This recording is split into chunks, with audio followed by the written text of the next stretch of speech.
عاملين ايه؟ يا رب تكونوا بخير. النهاردة راجعين لكم بقضية، هي قضية قديمة شوية بس هزت الرأي العام. القضية دي في مدينة المنصورة، محافظة الدقهلية. ندخل في الموضوع على طول علشان ما نطولش عليه. وليد شاب هادي، عنده 36 سنة، شغال في شركة مقاولات عام، بيخرج كل يوم من الفجر وبيرجع بالليل. ناس كتير بتحسده على بيته الجميل ومراته نرمين اللي كانت شابة صغيرة جمالها ملفت ولسانها حلو قدام الناس. بس اللي محدش يعرفه إن نرمين كانت بتحس بالملل، كانت دايما بتشتكي لجارتها من الروتين ومن غياب وليد ومن الوحدة عامة. جارتها سماح قالت لها في يوم: لو جوزك مش حاسس بيكي في ألف غيره ممكن يقدرك. ومع الكلام وإن جارتها كل شوية بتقول لها وبتلح عليها، اتفتح باب ما كانش لازم يتفتح. في يوم نرمين كانت قاعدة على الفيسبوك بتقلب عادي، جات لها رسالة من شاب اسمه أدهم. دخلت طبعا الفضول وقلبت في الأكاونت بتاعه، شافت صوره، عجبها، بعت لها رسالة بيقول لها أنا متابعك من فترة وإن جمالك مش عادي، وكلام اللي هو بيخلي السيدات عامة يعني بتحب السيدات في العموم. العلاقة بينهم كبرت بسرعة، بدأت تحكي له عن كل تفاصيل حياتها، وإن جوزها مواعيده وبيتها ابتدت تحكي له تفاصيل ما كانش ينفع أصلا تحكيها يعني حقيقي. أدهم فضل يلح عليها إنه نفسه يشوفها وإنه نفسه يلمسها وإنه نفسه يكون جنبها، والكلام يعني اللي هو بيخلي الست تدوب حرفيا. وفجأة بقى حلمه وهو حلمها، وهي ابتدت تتخيل لحظات إنها جنبه وإنها معاه، وفكرت إنها تجيبه البيت. وفعلا هي قررت تعمل كده. اختارت ليلة الخميس لأن وليد دايما بينام بدري عشان عنده شغل بدري. سهرته المفضلة كوباية شاي، فيلم قديم، وبعدها نوم عميق. الساعة 12 بالليل أدهم طلع السلم على أطراف صعبة. نرمين فتحت له الباب، كانت لابسة لبس مغري الحقيقة. دخل وهو بيبص حواليه وقال لها: هو نايم فعلا؟ قالت له: جوزي نايم في أوضته ومش بيفوق حتى لو حصل زلزال. الليلة عدت من غير ما حد يحس، لكن من بعد اللي حصل نرمين بقت زي مدمنة، مبقتش تستغنى عن وجود أدهم. بقى بيجي لها يوم ويوم حرفيا، مرات بتخليه يستخبى تحت السرير لو وليد رجع فجأة، ومرات بتقول لجوزها إنها تعبانة ومش قادرة وهي أصلا في حضن عشيقها في الأوضة التانية. لكن الخيانة مش دايما بتمشي من غير دم.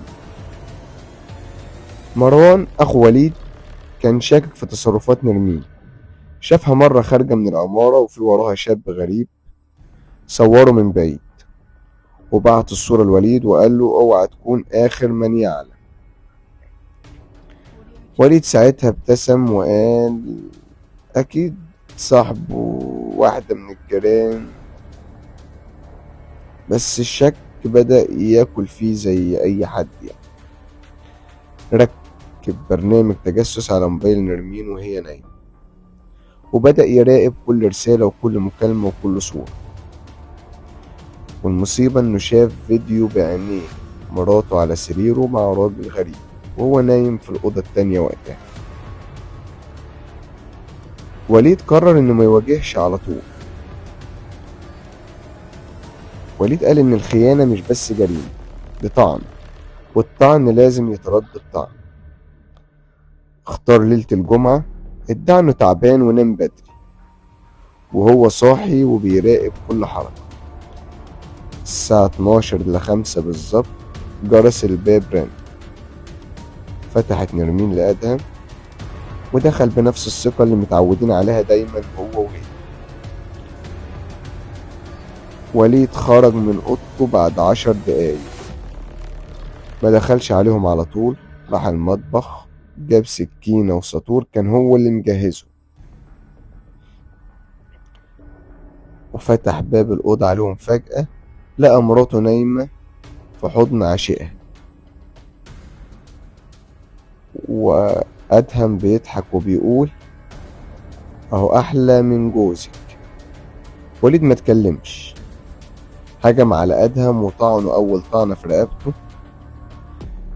نرمين صرخت ووقفت تتوسل، سيبه أنا اللي غلطانة. وليد لفلها وقال لها كنت بتجيبيه بيتنا وأنا نايم، وطعنها عدة طعنات لحد ما وقعت قدامه بتنزف. وليد ساب السكينة وخرج الشارع وهو لابس بيجامة ومليانة دم. وقف تحت البيت وصرخ قتلتهم، كانوا بيخونوني وأنا نايم. الناس اتجمعت والشرطة جت واتقبض عليه. وفي التحقيق قال كنت هسامحها لو خانتني بره، لكن تجيب عشيقها وانا نايم جوه لا. غالبا وليد فقد عقله في الحتة دي. السؤال هنا اللي دايما بنسأله، هل وليد غلطان ولا ضحية، ولا هل الحب أعمى فعلا، ولا الخيانة هي اللي بتخلق القتل؟ دي مش مجرد جريمة، دي نهاية قصة حب ماتت بالخيانة واتدفنت بجريمة. لحد وقتنا هذا وليد اتحكم عليه ب20 سنة سجن. من فاجأ زوجته حال تلبسها في بالزنا شهود طبعا على القضية وما فقتلها في الحال، هي ومن يزني كل اللي بها كان بيقوله يعاقب بالحبس في التحقيقات بدلا من العقوبات المقررة في إنه المادتين كان 234 و نايم على 266. صوتها من وقتلهم فاجأ هما زوجته الاتنين. حال تلبسها بالزنا يبقى لازم يبقى في تلبس. طبعا حال تلبسها الموضوع يعني مريب شوفوا خلوا بالكم من النص جدا، فقتلها في الحال ادي 2. وإن وليد لو كان اتصرف تصرف تاني كان ممكن الحكم يتخفف عليه. حاليا بسألكم، هل فعلا